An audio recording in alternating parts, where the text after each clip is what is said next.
Hello friends. आज आप सभी के लिए चैप्टर 5 क्लास 10th नागरी लिपि से ऑब्जेक्टिव लेकर आए हैं। तो चलिए बिना किसी टाइम गवाए हुए वीडियो को यहीं से शुरू करते हैं। आपका पहला सवाल है, नागरी लिपि। नागरी लिपि शीर्षक निबंध के निबंधकार कौन है? गुणाकार मूल्य रामचंद्र शुक्ल, डॉक्टर भोलानाथ तिवारी, डी बाबूराम सक्सेना। तो आपका सही जवाब क्या होगा प्यारे साथियों? आपका सही जवाब होगा प्यारे साथियों ए, गुणाकार मूल्य। आपका अगला सवाल है प्यारे साथियों, मूल्य ने अंग्रेजों एवं हिंदी की पढ़ाई कहाँ पर की थी? दिल्ली में, जैनपुर में, वर्धा में, इलाहाबाद में। तो आपका सही जवाब क्या होगा प्यारे साथियों? आपका सही जवाब होगा सी, वर्धा में। आपका अगला सवाल हो जाएगा। अगला सवाल क्या है प्यारे साथियों? अगला सवाल है बंगला लिपि। बंगला लिपि प्राचीन नागरी लिपि की क्या है? पुत्री, बहन, भागिनी, बहू। तो आपका सही जवाब क्या होगा प्यारे साथियों? आपका सही जवाब होगा बहन है। आपका अगला सवाल हो जाएगा।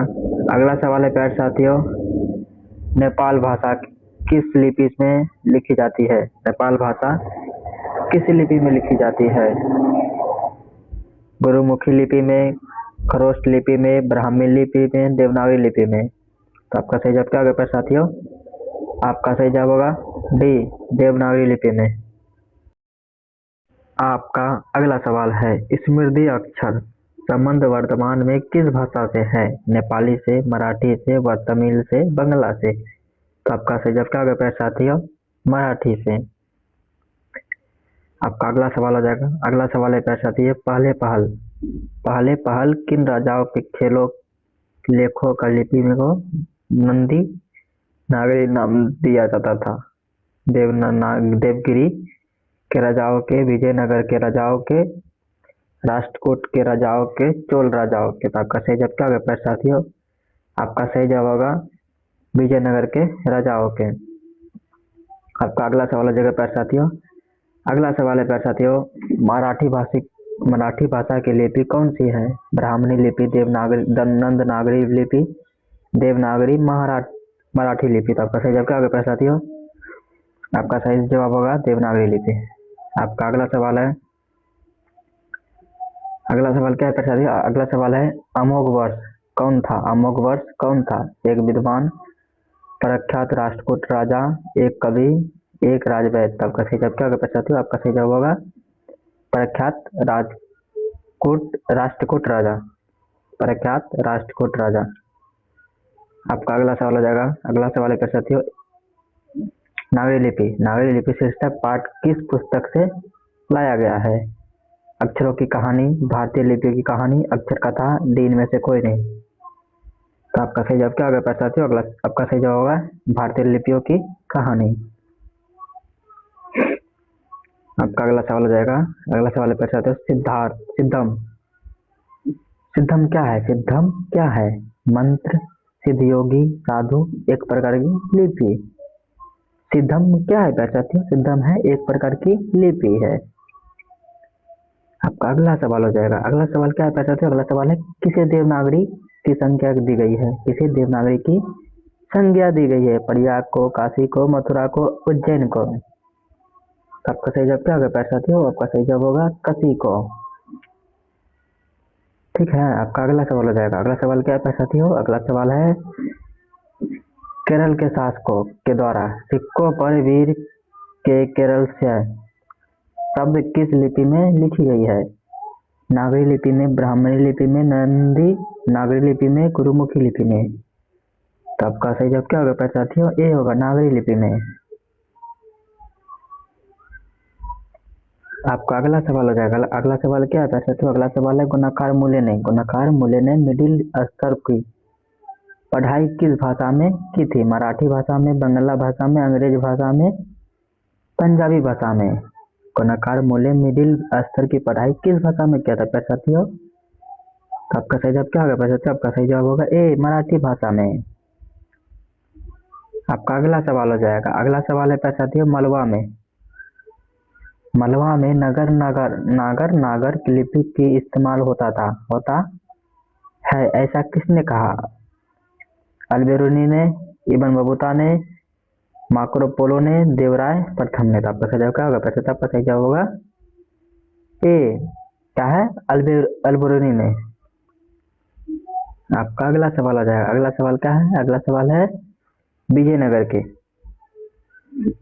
विजयनगर के राजाओं के लेखों की लिपि को क्या नाम दिया गया? ब्राह्मणी लिपि, सिद्धम लिपि, नंद नागरी लिपि या फिर डी नागरी लिपि। तो आपका सही जवाब क्या होगा? प्रसाद आपका सही जवाब होगा सी, नंद नागरी लिपि। आपका अगला सवाल आ जाए। अगला सवाल क्या है प्रसाद? अगला सवाल है माहिर भोज की ग्वालियर परिस्थिति किस भाषा में है? प्राकृतिक, अपप्रभाष, संस्कृत, हिंदी। तो आपका सही जवाब क्या होगा प्रसाद? संस्कृत। आपका अगला सवाल आ जाएगा। अगला सवाल क्या है प्रसाद? अगला सवाल है बेतमा कहाँ है? बेतमा कहाँ है? इंदौर के पास, इलाहाबाद के पास, पुणे के पास, पटना के पास। बेतमा कहाँ है? बेतमा है इंदौर के पास। आपका अगला सवाल आ जाएगा। अगला सवाल क्या है प्रसाद? किस शासक ने अपने सिक्कों पर राम सीता की आकृति और नागरी लिपि में राम सिया शब्द के अंकित करवाए थे? शेरशाह सूरी, हरिहर, अकबर, चंद्रगुप्त मौर्य। तो आपका सही जवाब क्या होगा प्रसाद? आपका सही जवाब होगा सी, अकबर। आपका अगला सवाल आ जाए। अगला सवाल क्या है प्रसाद? अगला सवाल है हिंदी लिखी जाती है, हिंदी लिखी जाती है देवनागरी लिपि में, खरोष्टी लिपि में, गुजराती लिपि में, ब्राह्मी लिपि में। तो आपका सही जवाब क्या होगा? आपका सही जवाब होगा देवनागरी लिपि में। आपका अगला सवाल हो जाएगा। अगला सवाल है नागरी लिपि। नागरी लिपि कब एक सार्वदेशिक लिपि थी?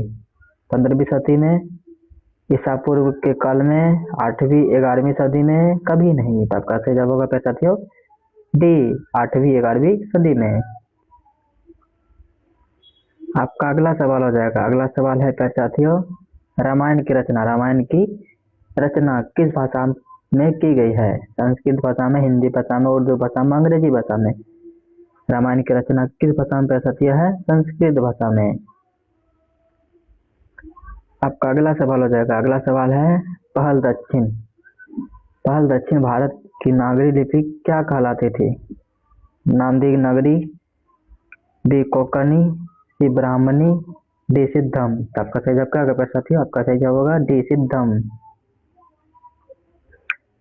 आपका अगला सवाल हो जाएगा। अगला सवाल क्या है साथियों? अगला सवाल है ईसा के 14वीं 15वीं सदी के विजयनगर के शासकों ने अपने लेखों की लिपि को क्या कहा है? नंदी नागरी, देवनागरी, गुजराती, ब्राह्मणी। तो आपका सही जवाब क्या है साथियों? ए, नंदी नागरी। आपका अगला सवाल है। अगला सवाल क्या है साथियों? अगला सवाल है इन्होंने किस पुस्तक में पुरानी लिपियों की विस्तृत जानकारी दी है? संस्कृत, अक्षर कथा, प्राचीन भारत का इतिहास, पुरालिपि शास्त्र। तो आपका सही जवाब क्या होगा साथियों? आपका सही जवाब होगा बी, अक्षर कथा। आपका अगला सवाल हो जाएगा। अगला सवाल है साथियों गुणाकार मूल्य। गुणाकार मूल्य का जन्म कब हुआ था? 1935 में, 1936 में, 1937 में, 1938 में। गुणाकार मूल्य का जन्म कब हुआ था साथियों? गुणाकार मूल्य जी का जन्म हुआ था 1935 ईस्वी में। आपका अगला सवाल हो जाएगा। अगला सवाल है साथियों गुप्तों। गुप्तों की राजधानी को क्या कहा जाता होगा? पाटलिपुत्र, कुसुमपुर, बिलासपुर, देवनगर। तो आपका सही जवाब क्या होगा साथियों? आपका सही जवाब होगा देवनगर। गुप्तों की राजधानी को क्या कहा जाता था? देवनगर कहा जाता था। आपका अगला सवाल हो जाएगा। अगला सवाल है साथियों नागरी लिपि शीर्षक। नागरी लिपि शीर्षक पाठ के साहित्य की कौन सी विधा है? साक्षात्कार, निबंध है, भाषण है, कहानी है। तो क्या है साथियों? निबंध है। क्या है? निबंध है। आपका अगला सवाल है। अगला सवाल है साथियों गुणाकार मूल्य ने विभिन्न विषयों पर कितने निबंध लिखे हैं? 1500 से अधिक, 2500 से अधिक, 3500 से अधिक, 4500 से अधिक। आपका सही जवाब क्या होगा साथियों? बी होगा, 2500 से अधिक। आपका अगला सवाल हो जाएगा। अगला सवाल है साथियों इस्लाम। इस्लाम शासक का आरंभ काल क्या है? 12वीं सदी, 13वीं सदी, 14वीं सदी, 15वीं सदी। इस्लाम शासक का आरंभ काल क्या है प्यारे साथियों? 12वीं सदी। इस्लाम काल के आरंभ काल क्या है? 12वीं सदी है। आपका अगला सवाल हो जाएगा। अगला सवाल क्या है प्यारे साथियों? अगला सवाल है गुणाकार मूल्य का जन्म कहाँ हुआ था? गुणाकार जी का मूल्य का जन्म कहाँ हुआ था? केरला में, तमिलनाडु में, महाराष्ट्र में, उत्तर प्रदेश में। गुणाकार मूल्य का जन्म कहाँ हुआ था? महाराष्ट्र में हुआ था। कहाँ हुआ था प्यारे साथियों? महाराष्ट्र में। आपका अगला सवाल हो जाएगा। अगला सवाल है प्यारे साथियों, गुणाकार मूल्य की मृत्यु कब हुई थी? गुणाकार मूल्य की मृत्यु कब हुई थी? 1995 में, 1999 में, 2005 में, 2009 में। आपका सही जवाब होगा डी, 2009 में। आपका अगला सवाल हो जाएगा। अगला सवाल क्या है प्यारे साथियों? अगला सवाल है वेतम। वेतमा दान पात्र किस समय का है? 1020 ईसा पूर्व, 1021 ईसा पूर्व, 1022 ईसा पूर्व, 1023 ईसा पूर्व। तो आपका सही जवाब क्या होगा प्यारे? 1020 ईसा पूर्व। आपका अगला सवाल हो जाएगा। अगला सवाल क्या है? अगला सवाल है भारतीय लिपियों की कहानी। भारतीय लिपियों की कहानी किनकी प्रसिद्ध रचना है? गुणाकार मूल्य की, नलिन विलोचन शर्मा का, महादेवी वर्मा का, सुमित्रानंद पंत का। तो आपका सही जवाब क्या होगा प्यारे साथियों? आपका सही जवाब होगा ए होगा। ए क्या होगा? गुणाकार मूल्य का। आशा कर रहे हैं कि वीडियो आप लोग को अच्छा लगा होगा। अच्छा लगा होगा तो प्लीज आप लोग छोटा से को वीडियो को लाइक और चैनल को सब्सक्राइब जरूर कीजिएगा प्यारे साथियों। आपका एक सब्सक्राइब से हमको मोटिवेशन मिलता है और वीडियो बनाने में अच्छा लगता है। अगर आप लोग इसी तरह सपोर्ट कीजिएगा तो जरूर है कि इसी तरह से सुबह शाम डेली आप सभी को ऑब्जेक्टिव सब्जेक्टिव मिलता रहेगा। तो चलिए मिलते हैं नेक्स्ट पार्ट में। अपना ध्यान रखिएगा।